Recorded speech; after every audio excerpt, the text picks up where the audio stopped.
injured in what was believed to be random sniper-style shootings. This Domestic Violence Awareness Month investigation discovery is shedding light on an even darker twist in the story that we thought we knew, as the sniper's ex-wife and true target shares her untold story in a new documentary. Miss Muhammad, didn't you know you were the target? You're that sniper's wife. The man that I married was a complete stranger. Gaslighting, coercive control, manipulation. John kidnapped the children. He was a ticking time bomb.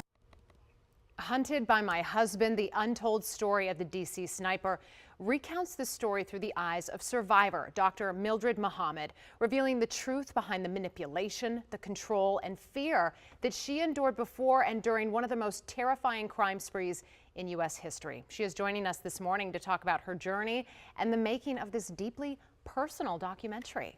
Dr. Muhammad, good morning to you. Thank you for sharing your time with us. Let's talk about this and start with this question. This documentary gives us a different perspective than what the world thought they knew and understood through your eyes. What made you tell the story this way? You've written a book in the past and you've been an advocate, but what made you tell your story this way now? Well, good morning. Thank you for having me on your show. We know that every 9 to 15 seconds a woman is abused, but we don't necessarily talk about the 1 to 8 seconds, which is domestic abuse, the verbal, psychological, financial, stalking, spiritual. Those are the abuses that I suffered, and most times it is not on a scale where law enforcement can get involved. That's why I told this part of the story.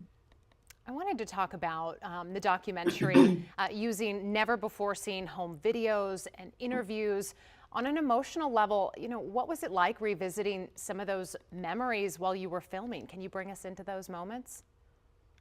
Yes, my children have always been my heart. And so watching those videos, how much they've grown, running and playing, I didn't have the emotional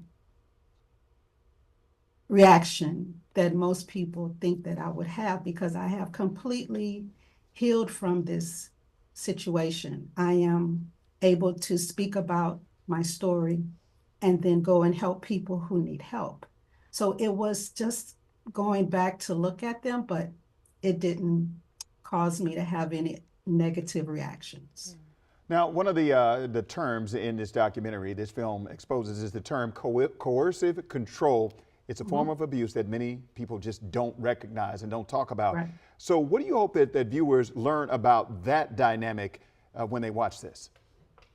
I'm hoping that society will understand that you don't have to have physical scars to be a victim or a survivor of domestic violence. 80% of victims do not have physical scars, 20% do. You could be sitting next to a person that is experiencing abuse in their home, but they may be afraid to say anything to you. I'm hoping that this documentary will help them to see the signs, will help them to look not only at their personal life, but perhaps their friend or family member that they recognize is going through that same thing, and they'll be able to help them. I do not advocate for anyone to step into someone else's life and help them.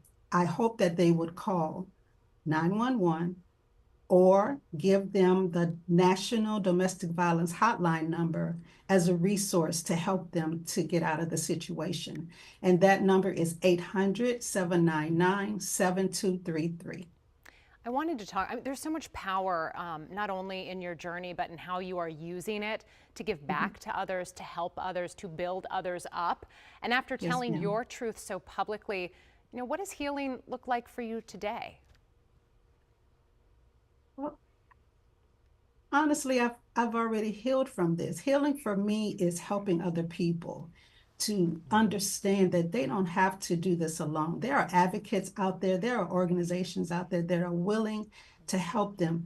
They have to make the choice on when they are ready to leave. And we as a society or family members or friends cannot force anybody to leave.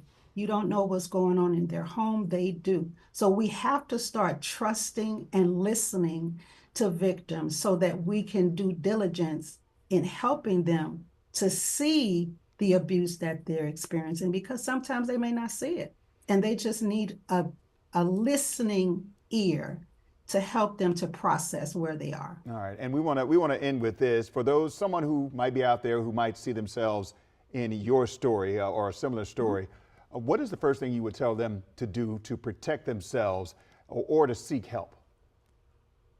The first thing I would tell them to do is to write down all the things that they need to take with them if they have decided to leave. Social Security cards, credit cards,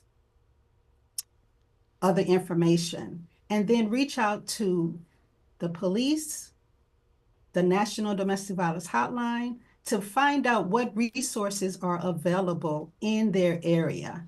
And then once you contact that individual, they will help you with a safety plan and helping you to try to understand where you are and hopefully look for other resources or places that they can move to a safe place. Dr. Mildred Muhammad, we thank you so much for joining us this morning and being so open, and sharing your journey with us. Right. Yes, ma'am. Thank you so much for having me. All right, take care. Hunted by My Husband, The Untold Story of the DC Sniper will premiere next Tuesday at 9 p.m.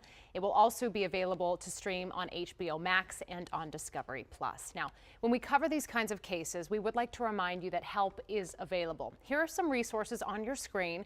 The National Domestic Violence Hotline is 1-800-799-SAFE. You can also chat with someone live at the hotline at hotline.org or text the word START to 88788. These resources are available 24 hours a day, 7 days a week. All right, we're going to switch gears now. It is 7:41. Every morning we're asking where's the money, just to try to help you find some ways to save. The holidays are coming fast and many